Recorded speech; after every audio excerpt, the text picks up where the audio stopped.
98.5 Sud FM Sen Radio. Si vous venez de nous prendre encore, vous suivez Sud Matin. Merci encore une fois, vous qui nous suivez aussi sur YouTube en direct. 6h45. Bonjour, Adjaratou Seignon. Bonjour, Maria. Nous sommes le mardi 11 mai 2021 et on démarre cette édition avec les élections locales. Une date en fait retenue. Les élections vont effectivement se tenir le dimanche 23 janvier 2022. Le chef de l'État fixe la date par décret alors que l'opposition exigeait la tenue en décembre 2021 au plus tard. Célébration de la Korité, une légère tension sur le marché du poulet et une hausse des prix, les besoins couverts à 90%, estiment les autorités. Deuxième jour de grève du SAMES qui boucle 48 heures décrété. Une assemblée générale convoquée hier à Linguère pour soutenir le personnel de santé indexé dans la mort de 4 bébés dans un incendie à l'hôpital Magatte Lô. Le SAMES exige une enquête impartiale et décrète un sitting silencieux lundi prochain. Ziguinchor diagnostique son système éducatif, plusieurs indicateurs au vert, des performances réalisées malgré les abris provisoires dans l'élémentaire mais également dans le secondaire. La réforme de l'hydraulique et la présence de Aquatec, source de tension à Ngoye. L'autorité administrative autorise Aquatec à couper le robinet chez les mauvais payeurs. Les populations proteste. Israël mène au moins 130 frappes en riposte à des tirs de roquettes dans la bande de Gaza et annonce avoir tué 15 membres du Hamas. Et le développement de tous ces titres, c'est juste après ceci avec vous, Adjaratou Seignon. Bonjour, Alune Badara Sosé assure la mise en onde de cette édition. La date des élections locales fixée, elles vont se tenir le dimanche 23 janvier 2022. Le chef de l'État a signé le décret ce 10 mai, précise un communiqué du ministre de l'Intérieur. Le chef de l'État fixe ainsi la date au mois de janvier 2022, alors que l'opposition exige la tenue de ces joutes au plus tard, le 31 janvier 2022. Des élections reportées à plusieurs reprises. Ces élections locales seront tenues pour le renouvellement général du mandat des conseillers départementaux et municipaux. Les élections vont donc se tenir le 23 janvier 2022. La lutte se poursuit pour défendre le personnel de santé indexé dans la mort de 4 bébés suite à un incendie au service de néonatologie de l'hôpital de Linguère. Le SAMES, syndicat autonome des médecins, boucle 48 heures de grève aujourd'hui. Le SAMES a tenu hier son assemblée générale à Linguère et annonce d'autres actions pour une enquête impartiale. Un sitting silencieux de 15 minutes est prévu lundi prochain dans toutes les structures sanitaires du pays. Les précisions avec Lamine Guissaman. Ambiance inhabituelle à l'hôpital Magatte Lô de Linguère durant toute la journée d'hier. Une forte mobilisation de toutes les composantes médicales du pays pour s'ériger en bouclier autour de leurs collègues du 10 centres hospitaliers. Il n'est pas question que ces derniers soient les agneaux du sacrifice dans l'incendie de la salle de néonatologie qui a fait 4 morts. Docteur Amadou Yeri Camara, secrétaire général national du syndicat autonome des médecins du Sénégal. Aussi bien les humeurs du ministre de la Santé que le communiqué du parquet sonnent comme un réquisitoire à charge contre les agents de santé avec des billets dans l'enquête que le plus petit juriste de première année ne se serait permis. Ce n'est pas normal, c'est pas possible. Sinon, comment comprendre que la Sénélec, avec ses délestages, ses surtensions, ses surcharges de tension intempestives, soit considérée comme expert dans ce dossier? Le SAMES demande la tenue d'une enquête impartiale avec de véritables experts indépendants, mais non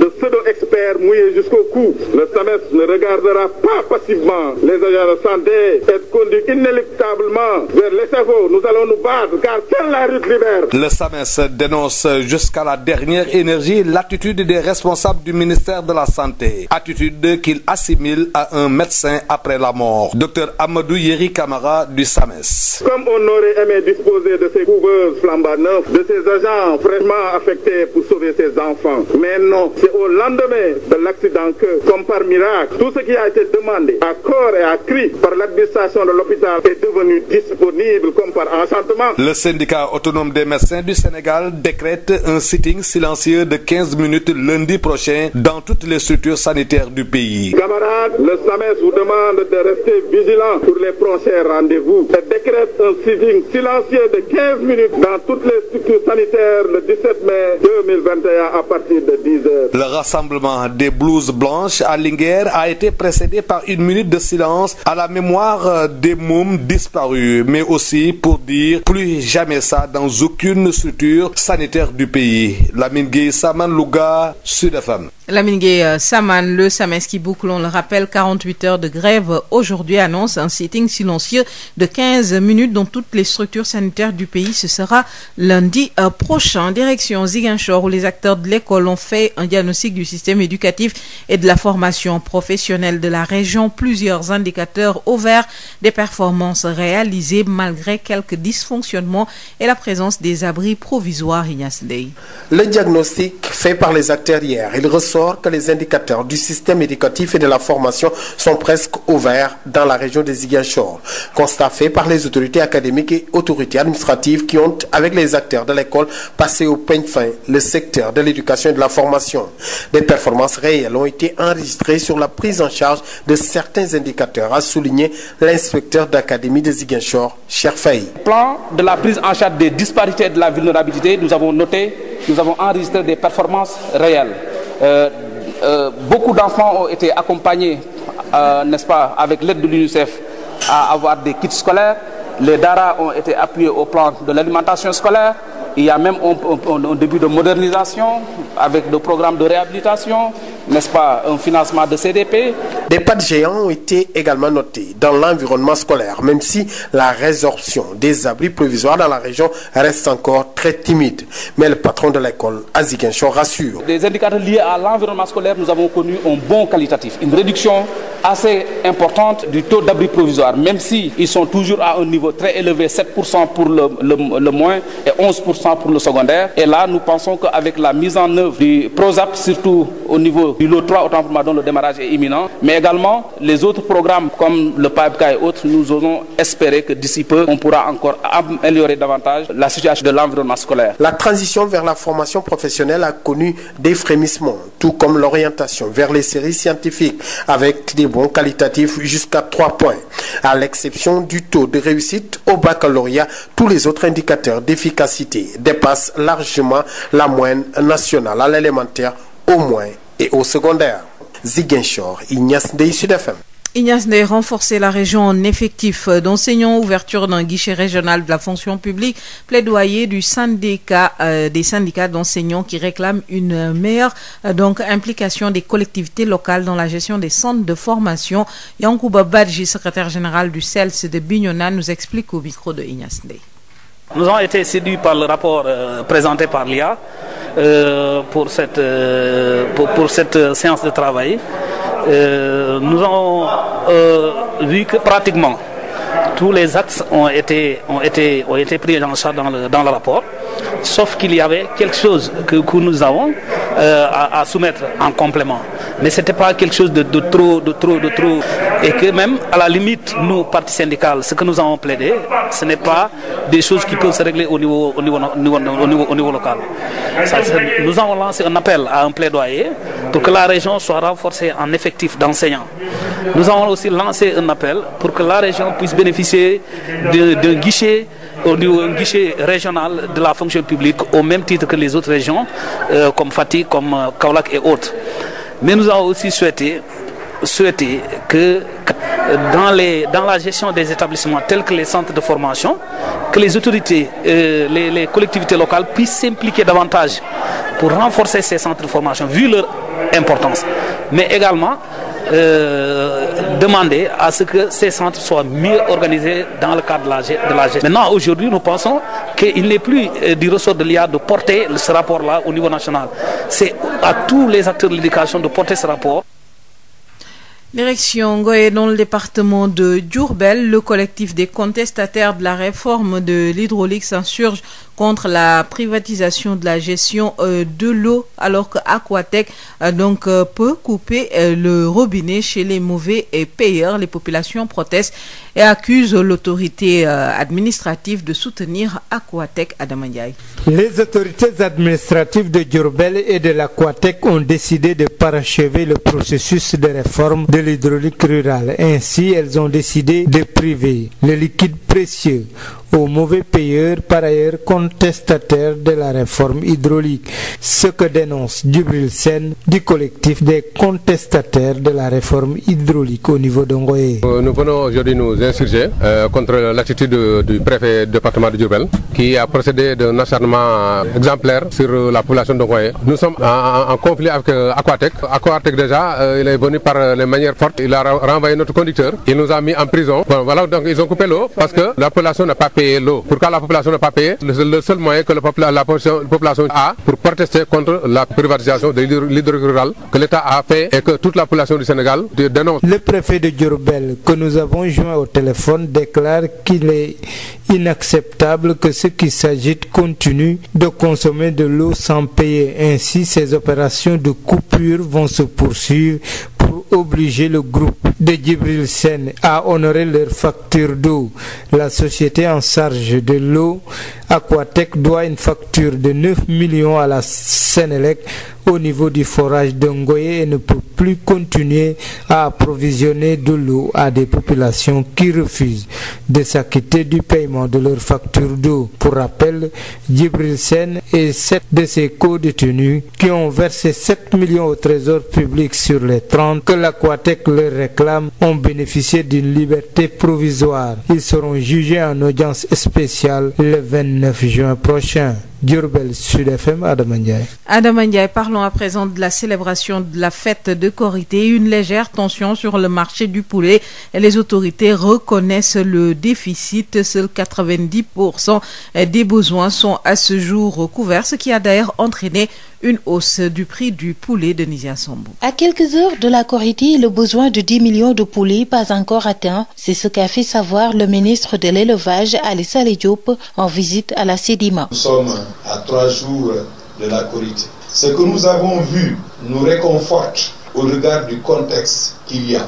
Les estimations qui nous sont fournies donnent en tout cas une évaluation de la demande de l'ordre de 10 millions de poulets par mois. En les croisant avec le volume de poulets qui a été mis en tout cas au niveau des fermes, il y a à peu près 45 jours, on se retrouverait très certainement autour d'un déficit de 10%. Autrement dit, on a quand même une couverture qui ne devrait pas être loin de 90% de la demande. Un besoin extrêmement important de poulet en cette veille de Korité qui a entraîné une hausse des prix sur le marché, a soutenu Aminata Assome Diatta, ministre du Commerce. Il est noté certes une certaine hausse des prix sur le marché, ce qui indique qu'il y a un léger déficit de la disponibilité du poulet. Mais nous pensons que ce déficit sera très rapidement résorbé avec l'abattage des poulets dans les autres entreprises, mais aussi à travers en tout cas les acteurs de l'IPAS et des autres organisations. La filière avicole, un secteur qui a traversé beaucoup de difficultés avec la Covid-19, le ministre de l'Élevage est revenu sur les démarches en cours pour la relance de la filière. Nous avons travaillé sur cette question pendant 4 mois de manière inclusive avec tous les acteurs, qu'ils soient grands ou petits, de Dakar, de l'intérieur du pays. Et ce plan a été validé le 28 du mois dernier, nous permettant d'avoir un cadre à partir duquel on va relancer cette filière. Un plan de relance très attendu par les acteurs. Anta Babacar Ngom, directrice générale de la Sedima. Parce que nous avons vécu à cause de la Covid des périodes très difficiles, perdu des emplois. Beaucoup de producteurs ont arrêté la production de poulet de chair et même d'œufs de table. Donc cette filière avicole qui est beaucoup plein de manque de support et manque de soutien compte énormément sur ce plan de relance de la filière avicole porté par le ministre de l'Élevage pour quand même nous permettre de travailler davantage et de reprendre nos activités au quotidien. Une visite des ministres de l'Élevage et du Commerce pour constater de visu les efforts de la Sedima en matière de production avicole. Rufisque de Nisia Sambou pour Sud FM. Et puis retenez que l'interprofession avicole du Sénégal se prononce également sur l'approvisionnement du marché et estime que l'approvisionnement du marché est convenable en cette période de Korité, même si l'IPAS reconnaît une légère tension sur l'offre de poulet sur le marché en lien avec avec la pandémie du coronavirus. L'actualité hors de nos frontières avec la situation dans la bande de Gaza. L'armée israélienne a indiqué ce mardi avoir tué 15 membres de groupes armés palestiniens dans la bande de Gaza où elle a mené 130 frappes en riposte à des tirs de roquettes sur l'État hébreu. Et donc le porte-parole de l'armée affirme que 130 cibles militaires qui appartiennent principalement au Hamas ont été ciblées et les salves de roquettes tirées depuis la bande de Gaza constituent une agression grave à l'encontre d'Israël à laquelle nous ne pouvons ne pas répliquer, ajoute le porte-parole de l'armée. Les autorités locales à Gaza ont fait état de 22 morts, dont 9 enfants, dans les frappes israéliennes les plus importantes depuis novembre 2019. Et puis retenez que le Conseil de sécurité de l'ONU s'est réuni hier en urgence sur les violences à Jérusalem, mais sans s'entendre sur une déclaration commune. Les États-Unis jugeant qu'un message public n'était pas opportun à ce stade, Maria. Merci à vous, Adjaratou Sagnan, et on vous donne rendez-vous à 7h30 dans la seconde édition de ce bloc d'info. juróom-ñaari waxtu ci Sud FM seen rajo 98.5 ci Ndakaaru lëkkaloog suñuy diwaan. salaamaaleykum Haj Maodo Faye. aleykum salaam soxna Maria. nuyu la te ziar la tey ci talaata ji fukki fan ak benn ci weeru mai 2021 li nar a gën a fës ci xibaar yi bokk na ci élection locale mu mel ni jàpp nañ date bi. kay asalaamaaleykum jërëjëf soxna si noonu la tëddee ñaar fukki fan ak ñett ci weeru janvier ci atum 2022 ba li nga xam ne mooy waaja ci lañ moom la ñu dëgmal loolu la njiit réew mi daal di teg ci taabal ji daan ci dikk léegi daañu dëkk dem ci wàllu korite gi fii ñu toll nii njënd meeg njaay mi rawatina ak wàllu ganaar yi njëg gi yokkoo tam waaye nag kilifa yi nee ñu téeméer bu nekk daanaka juróom-ñeent fukki ñu ngi ci marché bi xel mën a dal foofu daan ci dikk léegi ñaareelu fanu geraw waa SAMES mu di syndicat bi nga xam tam moo di waa kër docteur loolu daan ci dikk léegi ak itam li leen metti ci enquête bi ñu defoon ci hôpital ba nekk fële ca Linguère wàllu ndox mi fii wala bokk ci wàllu jàng mi fële ci diwaanu ci Coor daan ci dikk léegi wàllu ndox mi loolu ak waa teg loolu daan ci dikk ak Israël xabaar ak ci wàllu bitim réew soxna Maria. jërëjëf Haj Maodo Faye bu ñu taaxiloo nga daal di yaatal. Maodo Faye jërë ngeen jëf mbokk yi ci ànd ngeen ànd ak noonu fan yi ñu génn yëpp am na coow lu bari loo xam ne dafa doxoon ci diggante kujje politique bi ak tamit ñi nga xamee ne ñoom ñoo di nekk ci nguur gi ngir ñu mën a taxawal ay élection yoo xam ne yi bu nu wotee gox-goxaat yeeg maire yeeg yenn béréb yi moom la ñuy day xëccoo am na nag ay charte yu mayee itam loolee ci fànn bi ba daal mel na njiit réew mi ci charte yi nga xam ne may réew mi may na ko jël na ab gàpp ne ci lañ fas yéene dem nag ci élection yéele te moo di ñaar fukki fan ak ñett ci weeru janvier ci atum 2002 njiit réew mi nag itam signé na décret boobu démb ci altine ji dëppoo fukki fan ci weeru mai wi nga xam ne moom la ñu nekk itam ci communiqué boo xam ne bi mi ngi bawoo ci ministère bi ñu dénk wàllu intérieur ñu daal di mu leeral loolu la njiit réew mi nag daal di fixé maanaam daal di gàpp na loole bu ñu ci eggee ci la ñuy daal dem ci wàllu élection yi donte ñu nekk ci kujje politique bi di opposition bi ñoom ba léegi fa ñu nekkoon démb ak bërki démb tey ji la ñu gën a feddaliyaat mbankaay yi ndax ñoom nee ñu lu mu gàtt-gàtt daal ñoom nañu def élection yi lu mu yéex fanweeri fan ak benn ci weeru janvier loolu la ñuy wax daal waaye nag mel na ne mbir mi ñoom ci daal dañu ne bala ñuy yegg ci at mi di jeex ci décembre bi nañ ko amal ak lu ci mën a am njiit réew mi moom jàpp na gàpp bi ñu bamtuwaat ko ñaar fukki fan ak ñett lay doon ci weeru janvier ci atum 2022 ku jëkk politique yi nag fan nekkoon ba léegi kon ñoom jóguñu ci ndax buñ sañoon da gàpp booba duñ ci yegg membre yi nga xam ne ñoo nekk ci syndicat bii nga xam ne moo di médecins yi nekk ci biir Sénégal di SAMES ñoom wax nañu ne rek ñoom daal mer nañu loolu itam ci li nga xam ne moo am rek ci wàllu seen yeneen nattango yi nga xam ne dañ leen a joxañ ci lakk gi amoon fële ci te ñeenti liir faatu woon ci fële ci hôpital bi nekk màggarloo ba nekk ci Linguère ñoom nag nee ñu enquête bi ñu def dañoo wate taxas wet ak pété daf ci am li waroon a leer itam leerul Lamine Gueye Sama xumb ak yëngu-yëngu ñu tàmmul gis hôpital màggatloo bu Linguère moom la ñu gis bésu démb yépp bare na ñuy yëngu si kër docteur àndoon ak syndicat bi ëmb mbooloo mi médecin yi nekk si biir Sénégal bañ kenn ku joxoñ baaraamu tuuma seen ñooñ yi nga xam ne ñoo doon liggéey si hôpital bi te ñu bëgg leen taqal si lakk gi nga xam ne moo fi amoon te ñeenti doomu aadama ay liir ñàkk si seen bakkan docteur Amadou Yeri Camara mooy secrétaire général bu SAMES. justice boo xam ne dañ ne salaamaaleykum mu gis nit ne moom moo ko def avant enquête day na xel loolu nag tey na xel torop mënuñu comprendre te procureur ne day sukkandiku ci waxu Sénélec pour tuumaal ñi nga xam ne dañ doon liggéey loolu dañ koy ñaawlu bu baax a baax wax ne nag loolu du jàll que ñun duñu ñàkk fayda ba nga xam ne ñuy tuumaal sunu ay ñooñ kacaw bi ñu gis ci ministère de la santé du koy ñaawlu bu baax a baax parquet bi tamit mooy procureur kenn rafetlu rafetul li mu def enquête day tëddee njaaxaanaay te ñun loolu la ñuy ñaan. syndicat bi ëmb mbooloo mi médecins yi nekk ci biir Sénégal ñoom nag naqarluñu lool doxalinu seen kilifa yi nekk ci ministère bi ñu dénk lépp lu jëm ci wàllu wér-gi-yaram ñu ni li mu def daal dafa niroo ko jaan dem ba pare ngay dóor sa watit ba. ñu seetlu ne hôpital bi dafa yàgg manque jumtukaay toog nañ at yu bari di ko laaj kayit bu njëkk bi 2015 la bii 2018 la mais 2021 bi accident bi amee la ñu soog a indi matériel bi donc nit ñi xam nañ li ñàkkoon Linguère te xam nañ ne matériel bu doy waar ak courant mënuñu ko ci indi. naqar googu yëpp nag ñu guux moo tax SAMES ni fas nañu yéene altine bii ñu jëm am toogaanu fukki minutes ak juróom bi nga xam ne duñ si faske xànc ak boromam. ñu gën a laxa saayu parce que ñi ko seqal dañoo garaaw de tey bii lañ génne suba dinañ génne beneen sunu plan d'action bi nag lan moo ci topp dañu nar a def sitting le 17 mai lañ koy def altine bii di ñëw fukk ak juróom simili dañuy sol suñu blouse toog ci biir structure bi ñuy liggéeyee du ñu wax du ñu def dara pour wane ne dañu am naqar ndax ñu ñàkk wane tamit ne dañu war a wekk docteur yi nga xam ne dañuy sacrifié wu. di fàttali rek ndaje mi nag laata ñu koy tàmbali amal nañu benn minute bi nga xam ni cell la ñu def ngir fàttaliku ñeenti xale yi nga xam ñoo ñàkk seen bakkan waaye itam wane ni bëgg nañu ni lu ni mel bu mu amate fenn ci benn kër docteur bu am ci biir réew mi ki loolu doon jotali xibaar yi fii ci Louga Lamine Gueye Samane Sud FM. jërëjëf Lamine Gueye Samane ñu dem ba diwaanu Ziguinchor foofu ñu yëngu ci wàllu école bi ñoom taxaw nañ daal démb am benn càmbar bu ñu def jëmale ko ci wàllu njàng mi fexe tam ba daal gën a yokk tamit lim bi waaye nag itam formation bi itam loolu ñu gën koo taxawal ci diwaan boobule lu baree bari nag daal mel na ay jéego yooyu def nañ ko ngir mbir yi nekk lu jàppandal Ignace Ndeye. saytu lépp lu jëm ci wàllu njàng bi ak formation professionnelle li ni mel kilifa yi ngànk wàllu njàng bi ànd ci kilifa administration doon amal démb fii ci diwaanu Ziguinchor ginnaaw bi ñu dajeek ñi nga xamante ni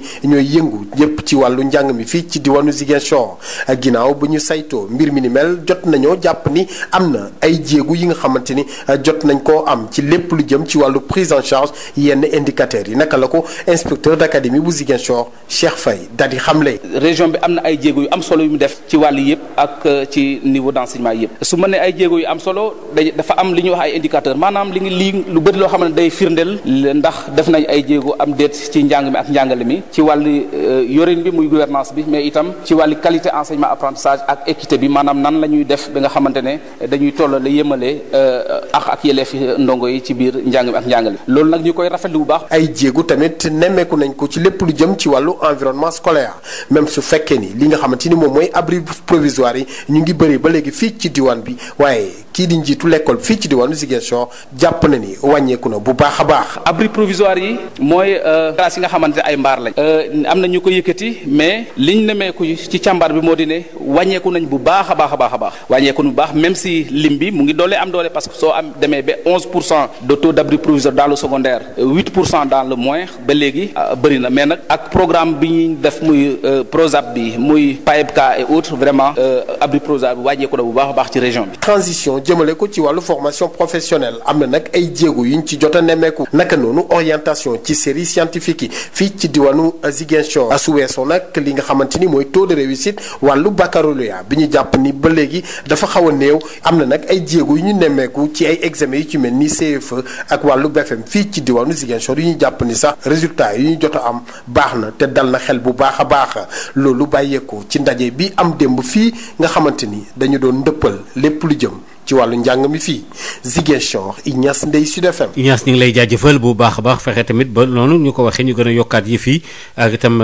taxawaay boobu nga xam itam kilifa yi am nañ ko ngir njàng mi nekk lu wiwen syndicat bi sax di SELS ñoom itam ñu féete foofee kii di Yankoba Badji loolu la wax yoo gën a yokk jàngalekat yi lépp itam ñu gën ko yéwénalal ñu déglu ko ci micro Ignace Ndeye. liñ ci gis mooy rapport bu IA présenté ñu ngi ci ciy félicité parce que gis nañ ci pratiquement jël na en charge question yi ci question éducation yi pratiquement yëpp am à part quelques points yi nga xam ne ñun yooyu mënuñu koo jàppee comme point yoo moom yu mu war a développer. ñun luñ ci wax mooy luñ ko proposé mooy plaidoyer bi ñëpp a war a def ci région bi acteurs yi éducation yëpp a war a def pour que ministère bi buy affecté enseignants yi na xam ne région Ziguinchor bokk na ci région yi nga xam ne soxla nañu enseignant parce que gis nañu ci ñetti at yi passé liñ fi affecté ci enseignant dafay néew teg ci lu ñu bëggoon mu dugal ci rapport bi loolu ci rapport bi lañ bëggoon mu dugg mooy question tey guichet régional de la fonction publique un guichet de la fonction publique au niveau de la région. yaakaar nañ loolu bu fi amee enseignants yi seen problème ci wàllu avancement surtout ci lu jëm ci avancement automatique mën nañ ko régler. alors beneen affaire mooy li ci wàllu enseignement professionnel gis nañu enseignement professionnel dafa am njëriñ mais collectivités locales yi war nañ ci gën a dugal seen loxo pour mën ko jàppale waaye yaakaar na ne bu ci ñëpp dugalee seen loxo war nañ koo gën a organiser parce que gis nañu ci centre formation yi am nañ ci xam ne yooyu am na ci problème yu bëri. ay jafe-jafe yu bari ca Ngoxee bu nu fa demee ci ci boori Njaareem ca département bu Diourbel mbootaay gi nga xam ne ñoom ñoo daal naqaru rek coppeeku yi am ci wàllu Aquatech ak ndox moomulee ne daal dañ ko privatiser jaay maag yu demee noonu am na lu leen metti ñoom nag am na ci ñooñ dañoo joxañ préfet ba nekk foofu ne daal moom moo bëgg rek coppeeku yi am ba ñu génn ci fànn boobule Adama Ndiaye. autorité administrative yi ak waa Aquatech taxaw nañu tem ngir yeggale li jëm ci réforme hydraulique rurale looloo waral ñoom ñu taxaw tem ngir ñi nga xamante ne bañ nañ ne dootuñu fay ndox ndax Aquatech moo fa nekk ñu coupé leen loolu nag Khadim Dieng bokk ci parti bi di Pastef di ko naqarlu. mooy que ne dañu xëy gis autorités yi nga xamante ni ñooy autorité de concentré yi ñu ñëw ci dëkk bi pour couper ndox mi nga xamante ni moo nekk ci biir kër yi loolu nag ñun jàppe mooy injustice la voilà li tax ñu dagg ndox mi mooy que ne dañu exiger à ce que population bi fay facture yi ñàkk fay facture boobu nag du loo xamante ni dañu tëb rek teg ko ci yaama neex wala teg ko ci sunu nafsu je pense que dossier bu demee ba nekk en justice justice tranché gu je pense que jàpp ma ne am na kenn ko am prérogative ñëw am beneen force boo xamante ni yaa ngi koy exercer au moment où l'affaire est pendante justice. préfet bu département bu Diourbel nee na moom xel mënul nangu nit ki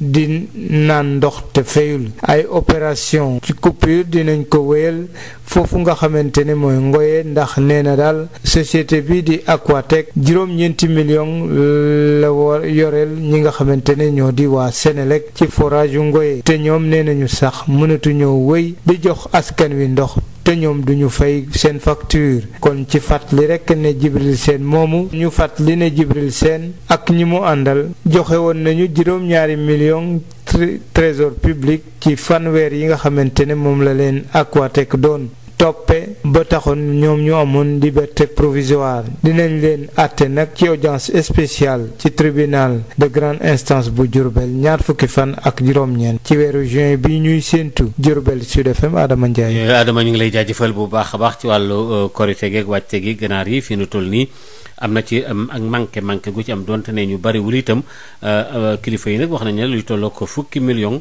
daanaka ñeenti millions yëpp ci wàllu ganaar yi loolee nekk na loo xam ne lu am la li ñuy wax nag 10% yi ci xaw a wàññeeku daal tax na njëg gi itam xaw a yokk Denisia Samb.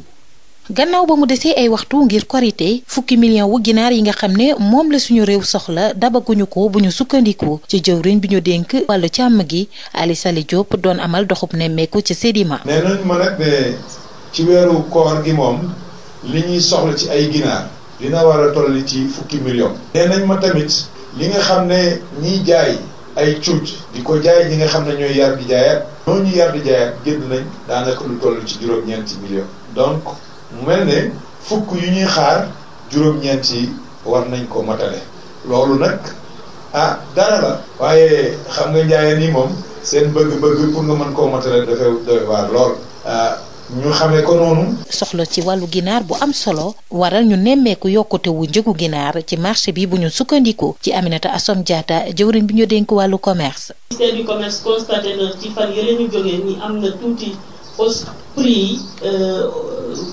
poulet bi day wane ni rek am na tuuti lu wàññeeku si approvisionnement bi donc bu ñu gisee ak li fi nekk ci Sédima ñu am yaakaar ni ci yeneen entreprise yi yëpp dinañ ko am production yu acceptable am nañu yaakaar ni déficit bi du ko tax a tar noonu te incha allah ñëpp mën nañu am.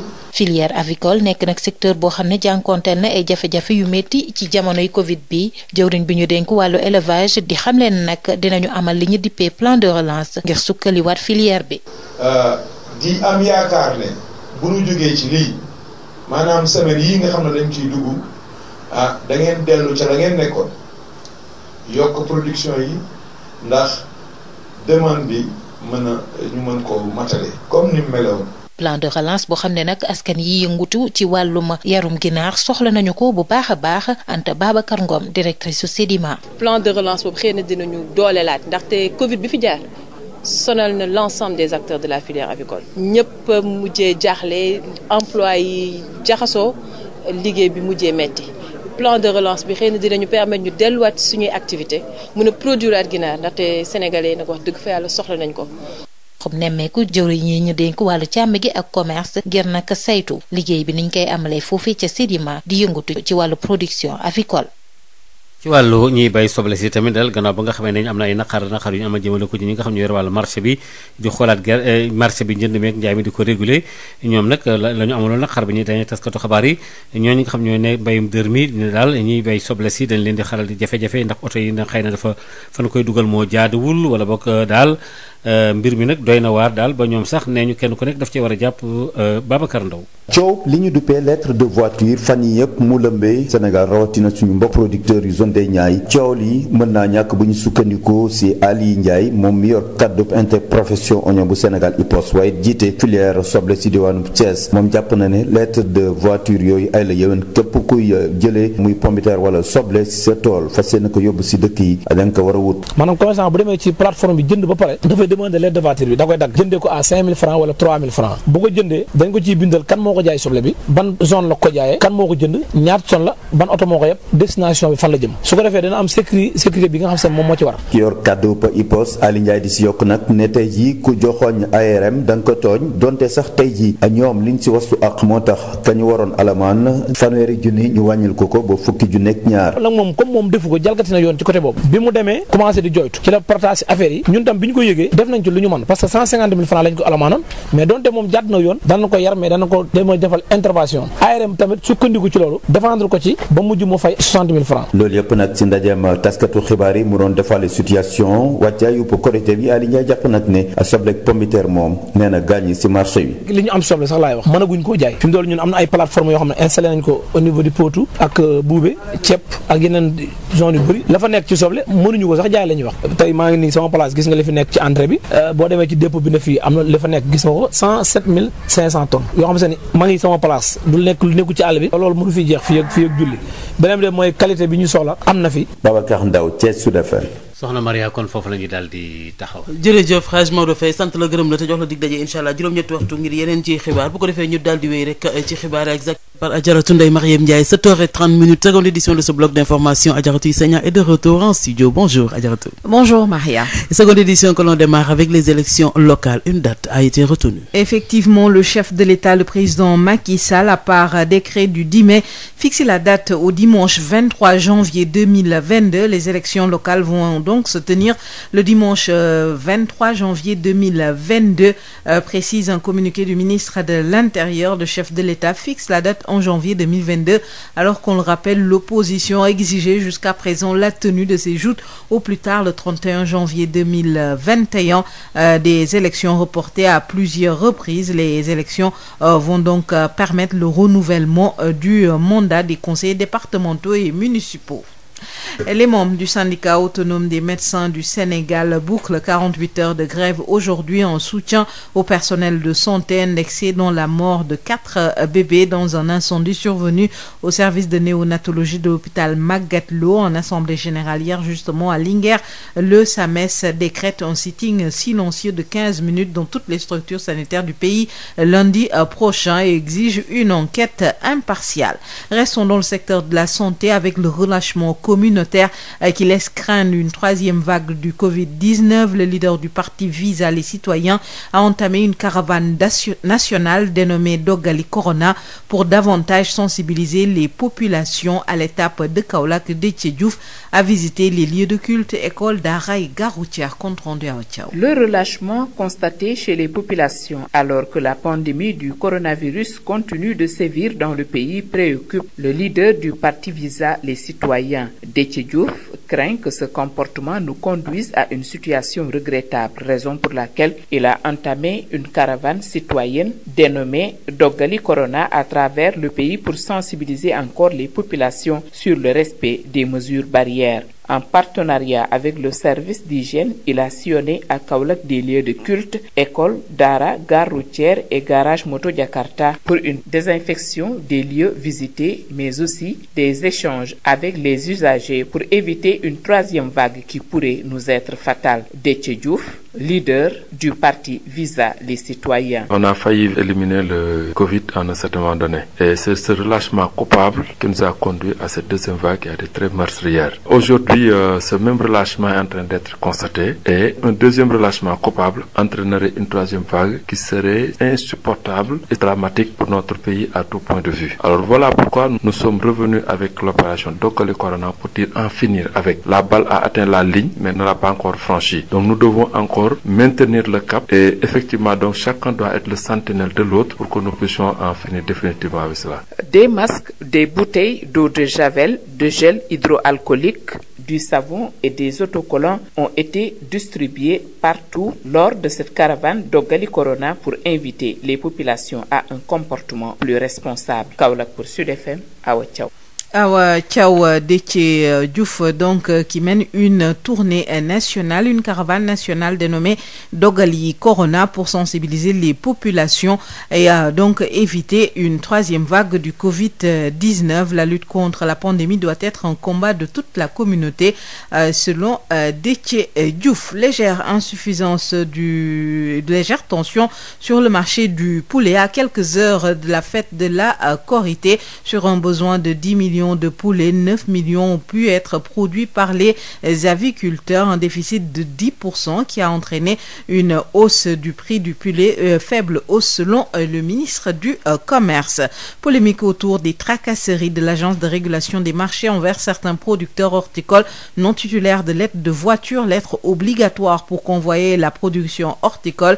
L'interprofession Oignon minimise un cas isolé et invite les acteurs à respecter la réglementation. Le sujet a été évoqué hier au cours d'un point de presse sur la situation du marché à quelques heures de la Korité. Babacar Ndaw. La polémique autour de l'harmonisation des lettres de voiture fait débat au sein de l'interprofession Oignon du Sénégal. Si certains producteurs de la zone des Niayes indexent l'agence de régulation des marchés, du côté de l'IPOS, l'interprofession Oignon, l'heure est à l'apaisement, même si le chargé de communication rappelle les règles du jeu. Selon Ali Ndiaye, les lettres de voiture sont bien obligatoire pour convoyer de la production horticole des champs vers le point de commercialisation. maanaam commerçant bu demee ci plateforme bi jënd ba pare dafay demander lettre de voiture bi da koy dagg dañ ko ciy bindal kan moo ko jaay soble bi ban zone la ko jaayee ñaata zone la ban oto moo ko yeb destination bi fan la jëm mais donte moom jàdd na yoon dana ko yar mais dana ko defal intervention. Nous regrettons cette sortie d'un producteur tombé sous le coup de la loi pour n'avoir pas cherché une lettre de voiture, ce qui est contraire à la réglementation. Heureusement, nous sommes intervenus pour qu'il puisse bénéficier d'une réduction de pénalité.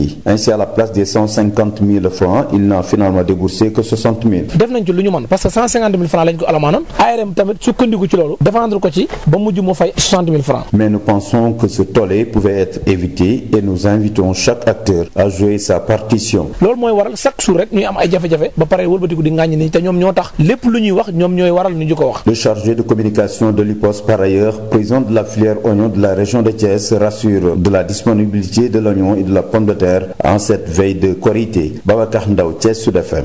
Le magasin Auchan de Keur Massar reprend ses activités à quelques jours de la Korité, une aubaine pour les clients de la zone qui se rappellent encore les douloureux événements de mars dernier qui avaient occasionné des dégâts énormes et un mort dans la zone Birama Ndiaye. Le magasin Auchan de Keur Massar renaît des cendres des douloureux événements de mars dernier. Une reprise de ses activités qui est accueillie à bras ouverts par les clients à quelques jours de la célébration de la fête de Korité. Bon, la reprise, ça se passe bien, surtout ça coïncide avec le mois de Carême. Nous avons une très grande satisfaction parce que c'était un moyen très sûr, rapide et ça nous donnait un peu de notre... Mais c'est avec un grand plaisir. Mais c'est les Sénégalais qui ont fait, ils ont détruit. C'est les Sénégalais qui reviennent acheter encore. Et je pense qu'il n'y a pas de sens, même si c'est une entreprise française. C'est les Sénégalais qui travaillent là-bas. Et aussi, ils aident nos agriculteurs aussi. Je pense que c'est une bonne chose. Ces derniers regrettent les actes de vandalisme et espèrent que cela ne puisse se reproduire. Les casses font mal souvent vraiment, hein. Bon, ça m'a fait mal. Il y a des images qui traversent toujours dans mon esprit, dont je n'oublierai jamais. Quand je vois un électricien de profession, comme s'il allait au travail avec son sac et ses outils, démonter les climatiseurs, vraiment ça m'a fait mal. Bon, nous espérons que vraiment que ça ne se reproduise plus. Pour rappel, le magasin Auchan de Keur Massar a été mis à sac par les manifestants dans l'affaire dite Ousmane Sonko Adji Sarr. Non seulement des dégâts matériels avaient été constatés, mais également la perte en vie humaine d'un jeune manifestant à l'intérieur de ce magasin.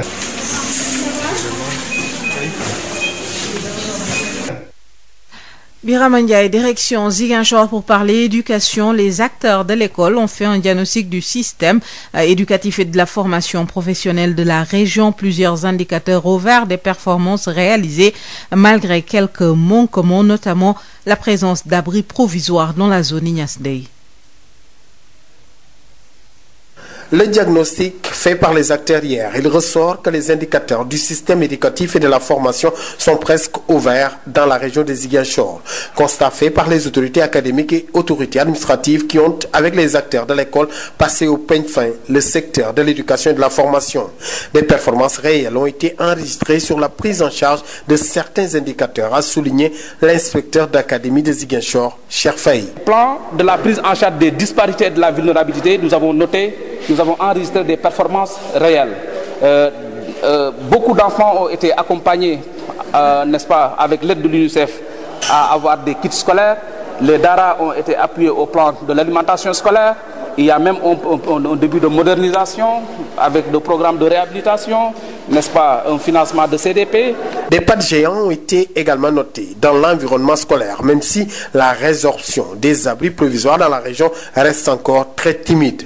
Mais le patron de l'école, à Ziguinchor, rassure. Des indicateurs liés à l'environnement scolaire, nous avons connu un bon qualitatif, une réduction assez importante du taux d'abri provisoire, même si ils sont toujours à un niveau très élevé, 7% pour le moins et 11% pour le secondaire. Et là, nous pensons qu'avec la mise en œuvre du PROSAP, surtout au niveau du lot 3, autant pour moi, dont le démarrage est imminent, mais également les autres programmes comme le PAEPK et autres, nous osons espérer que d'ici peu, on pourra encore améliorer davantage la situation de l'environnement scolaire. La transition vers la formation professionnelle a connu des frémissements, tout comme l'orientation vers les séries scientifiques, avec des bons qualitatifs jusqu'à 3 points.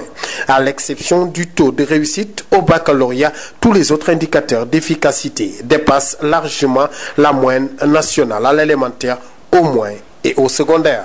Ziguinchor, Ignace Dey, Sud FM. Renforcer la région en effectif d'enseignants, ouverture d'un guichet régional de la fonction publique, plaidoyer des syndicats d'enseignants qui réclament une meilleure implication des collectivités locales dans la gestion des centres de formation. Écoutons à ce propos Yanko Babadji, secrétaire général du CELS de Bignona, au micro de Ignace Dey. Nous avons été séduits par le rapport présenté par l'IA pour cette séance de travail.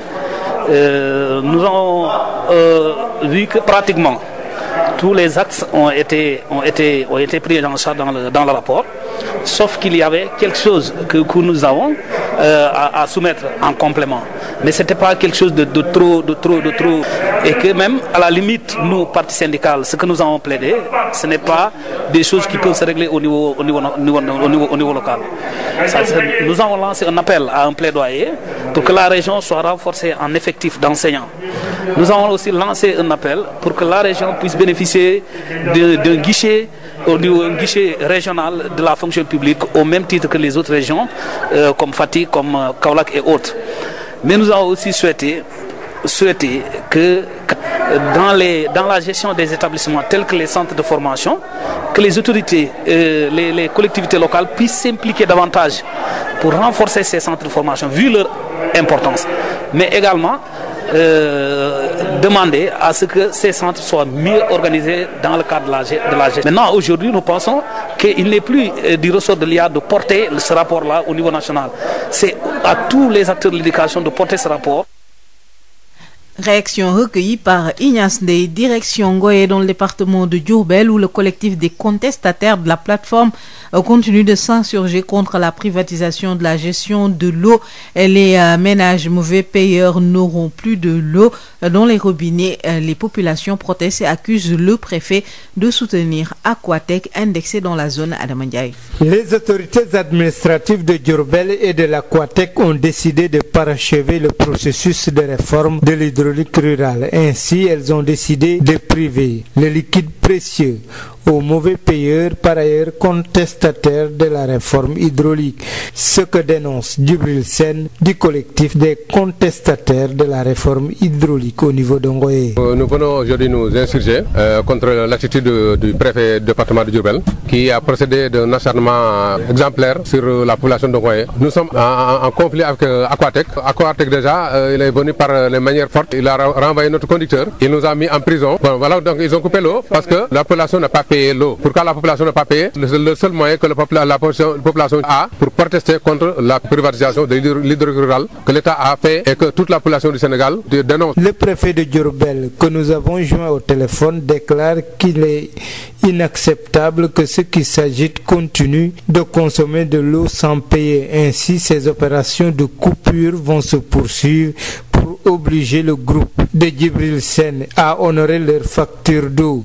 La société en charge de l'eau, Aquatech, doit une facture de 9 millions à la Sénélec au niveau du forage de Ngoye et ne peut plus continuer à approvisionner de l'eau à des populations qui refusent de s'acquitter du paiement de leurs factures d'eau. Pour rappel, Djibril Sène et 7 de ses co-détenus qui ont versé 7 millions au trésor public sur les 30 que l'Aquatech leur réclame ont bénéficié d'une liberté provisoire. Ils seront jugés en audience spéciale le 29 juin prochain. Diourbel, Sud FM, Adama Ndiaye. Adama Ndiaye, à Mboro, les populations ont réussi à reprendre la gestion de l'eau des mains d'Aquatech. Aujourd'hui, le mouvement Aquatech Dégage demande à l'État de diligenter les services compétents pour les accompagner dans la zone Babakarso. Gestion de l'eau à Mboro, le mouvement Aquatech Dégage, après une rude bataille pour chasser Aquatech des lieux, décidé à payer la facture salée de 57 millions que doit à la Sénélec Aquatech. Une occasion pour le mouvement Aquatech Dégage à Mboro de demander à l'OFOR et à l'État sénégalais de diligenter les services compétents pour la bonne gestion de l'eau dans la localité des populations qui ont fait face à la presse. El Hadj Malick Gueye, coordonnateur du mouvement Aquatech Dégage à Mboro. Après la récupération de nos forages, toute la population de Mboro, à travers le mouvement Aquatech Dégage, a pris l'engagement de payer la dette de plus de 57 millions que nous a laissé la société Aquatech avec la Sénélec. Et nous avons épongé plus de la moitié de la dette, plus de 24 millions, sans le moindre soutien de notre maire et du sous-préfet. Ce que nous demandons au directeur de l'OFOR et au président de la République, c'est de nous mettre en collaboration avec les services de contrôle pour une meilleure gestion de l'eau à Mboro. Mboro, une ville où le mouvement Aquatech Dégage appelle à la paix. Une adresse au chef de l'État Macky Sall de trancher selon Adja Aïda Fall Badiane Gox, la personne morale du mouvement Aquatech Dégage. Elle revient ici sur leur ferme détermination à chasser Aquatech de Mboro. 12 jours sans une goutte d'eau ici à Mboro. Nos enfants se sont levés et ont pris les forages en main.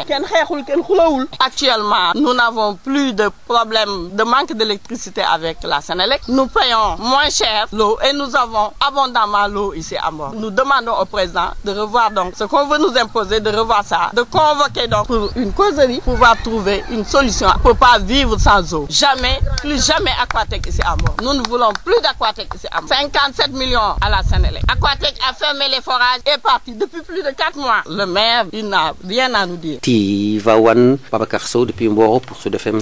Et c'est tout, Maria, pour cette partie de cette seconde édition. Merci beaucoup à vous, Adjaratou Issania, de nous l'avoir. 18.5 ci Ndakaaru lëkkaloog suñuy diwaan salaamaaleykum Hadj Maodo Faye. waaleykum salaam soxna Maria. xibaar ñu tàmbali ko ak li nga xam ne moo jëm ci wàllu élection locale yi mel na ni am na date bu ñu jàpp.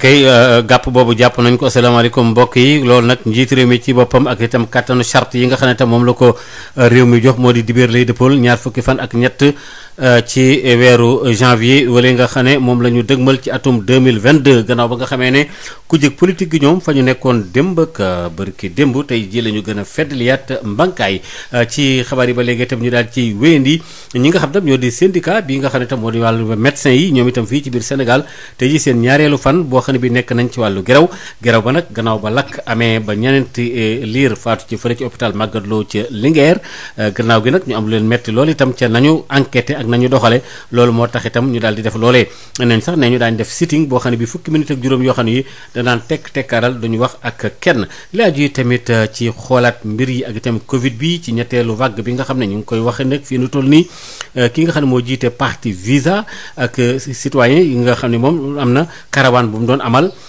tàmbale ko nag itam doggali corona maanaam daal jëli fi corona mu jeex tàkk itam ngir ñaax askan wi bu baax a baax ca Kaolack nag la ñu nekkoon Déthié Diouf moom nag am na ci béréb yu bari yoo xam ne demoon na seeti ko école yi daara yi gare routière yi Awa Thiaw bàyyeeku bi nga xamee ne si seetlu nañ ko ci askan wi te nag mbas mi nekk coronavirus day di wéy ci am ci réew mi tiital na lool njiitul parti bi ñu naan Visa les citoyens kii di Déthié Diouf ragal na lool comportement boobu day indil ñu ab situation boo xamee ne si kenn ku nekk da koy rëccu loolu nag tax na moom ci boppam mu daal di tàmbale benn caravane citoyenne bu mu tuddee doggali corona ci biir réew mi ngir gën a yee askan wi ci ñu sàmmanteeg digle yi nga xam ne si waa kër docteur joxe nañ ko. lëkkaloo ci ak service d'hygiène wër na fi nga xam ne si moom moo nekk Kaolack ay barab yoo xamee ne si dañ fay jaamoo yàlla école daara gare routière ak ay garage moto taxi Jakarta ngir kat ñu désinfecté barab yooyu nga xamee ne si dem na fa waaye itam mu weccante xalaat ak ñi nga xamee ne si ñoo koy jëfandikoo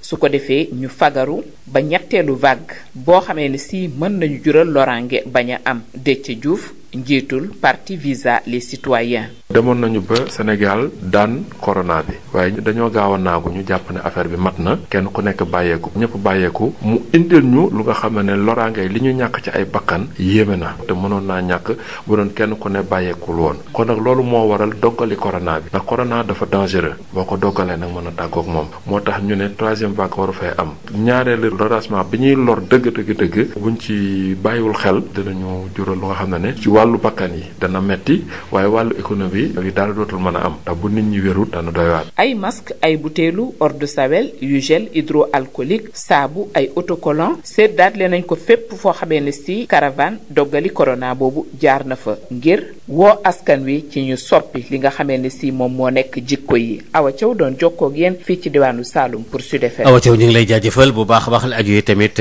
ci wàllu ganaar yi ci korite gi yëf yi kat nee ñu fi nu toll nii am na ak yokkoogu ci am ci wàllu njëg yi donte kilifa yi nga xam ne nag nee ñu lu toll fukki million ci ay ginaar yu ñu waxoon njort na ne daal les juróom-ñeenti millions yëpp jàppandal na kon nag 10% yi ci desandi taxu ko am solo loolu itam di ko nañ ci léegi ak Denisia Samb gannaaw ba nga xamee ne jëwriñ ji ñu dénk wàllu jur gi ak itam li aju ci wàllu fànn boobule di Salaya Diop demoon na ci fële ci ay béréb yi ñuy defaree ginaar yi defoon fa visite coow li am itam ci ak itam jafe-jafe yi nga xamee ne ñuy bay ci mbéy dël mi moom la ñuy jànkoonteel rawat nag mbay soble mi ak pomme de terre bi ak itam ay këyit yu war a mën a jàppandal ba loolee mën a ndax nag ci charge yeeg yu demee noonu le ak nañ ko yore ci wàllu oto yi tax na tam ñu daal ñoom nag ñu jànkoonte ak ay jafe-jafe waaye nag sabolo bi fi ñu toll nii nee na gadd gaddaaral ci marché bi Babacar Ndaw coow li ñu duppee lettre de voiture fan yi yëpp mu lëmbee Sénégal rawatina suñu mbokk producteurs yu zone des Niayes coow li mën naa ñàkk bu ñu sukkandikoo si Ali Ndiaye moom mi yor cadre interprofession oignon bu Sénégal IPOS waaye jiite filière soble si diwaanu Thiès moom jàpp na ne lettre de voiture yooyu ay la yëwen képp kuy jëlee muy pomme de terre wala soble si sa tool fas yéene ko yóbbu si dëkk yi da nga ko war a wut. maanaam commerçant bu demee ci plateforme bi jënd ba pare dafay demander lettre de voiture bi da koy dagg jëndee ko à 5000 francs wala 3000 francs bu ko jëndee dañ ko ciy bindal kan moo ko jaay soble bi ban zone la ko jaayee kan moo ko jënd ñaata zone la ban oto moo ko yeb destination bi fan la jëm su ko defee dana am sécurité bi nga xam se moom moo ci war. ki yor kàddu IPOS Ali Ndiaye di si yokk nag ne tey jii ku joxoñ ARM da nga ko tooñ donte sax tey jii ñoom liñ si wastu ak moo tax ka ñu waroon alamaan fanweeri junni ñu wàññil ko ba fukki junni ak ñaar. nag moom comme moom defu ko jalgati na yoon ci côté boobu bi mu demee commencé di joytu ci la partage affaire yi ñun tam bi ñu ko yëgee def nañ ci lu ñu mën parce que 150 000 francs lañ ko alamaanam mais donte moom jàdd na yoon dana ko yar mais dana ko léegi mooy defal intervention ARM tamit sukkandiku ci loolu défendre ko ci ba mujj mu fay 60 000 francs. loolu yëpp nag si ndajeem taskatu xibaar yi mu doon defaale situation wàccaayu Korité bi Aly Ndiaye jàpp nag ne sobleeg pombiteer moom nee na gaañ si marché bi. li ñu am soble sax laay wax mënaguñ koo jaay fi mu doon ñun am na ay plateforme yoo xam ne installé nañ ko au niveau du Potou ak Boubé ceeb ak yeneen zone yu bëri la fa nekk ci soble mënuñu ko sax jaay la ñuy wax tey maa ngi nii sama place gis nga li fi nekk ci entrée bi boo demee ci dépôt bi ne fii am na li fa nekk gis nga ko 107 500 tonnes yoo xam se ni maa ngi sama place du nekk lu nekku ci àll bi loolu mënu fi jeex fii ak julli beneen bi de mooy qualité bi ñu soxla am na fi. Babacar Ndaw Thiès Sud FM. Babacar ñu ngi lay jaajëfal bu baax a baax Auchan ba nekk fële ca Kër Massar tàmbaliwaat na ab liggéeyam gannaaw ba nga xamee ne ay fan yu néew ak tey ñu yegg ci wàllu korite gi andi na fa nag itam ambiance boo xam ne bi askan wi ñoom bari daal ñu ngi doon dem di duggi ak dem ak ñëw donte sax ñu ngi daal fàttaliku jamono yi nga xam ne métti woon na lool ci ñoom ban yàq fa lu bari Birama Ndiaye. magasin Auchan bu nekk ca Kër Massar dooraat na ndànk li leen di liggéeyam loolee nag doon na la nga xamante ne client ya fay jëndee daal dinañ ko rafetlu ci jamono si nga xamante ne ay fan rek a des ñu daal di amal feetu korité. monsieur Diatta Emmanuel Auchan reprendre na mais kontaan nañ ci parce que sénégalais ñoo fay liggéey sénégalais yi rek ñoo jënd si tu as vu que sénégalais ñoo ko jënd si donc Auchan suñ ko yàqee tamit peut-être sénégalais dañu meroon mais ils étaient pas conscients bof ñu ngi sant yàlla ñu ngi reprendre ni kontaan nañ si ñoom ils seront toujours les bienvenus et vive Auchan. c'est resté comme intact de comme la fois passée kontaan nañ ci daal ci Auchan bi. ñi leen nag rëccu la ñu def ci li nga xamante ne jot na fee xew ba tax ñu yaakaar ne li ni mel dootu fi am ba mukk. affaire bi jot a am fii ci Kër Massar daal bon métti nañu bare surtout ñun di nga xam ne ñii bon fi ñuy xeewloo li ma ci gën a jaaxal li ma ci gën a sax frappé image ba ma gis électricien buy liggéey mel ni kuy xëy yore saagam ak ay oteem yëg ci kaw di démonter ay climatiseur di kii yooyu même daal mu doy war daal.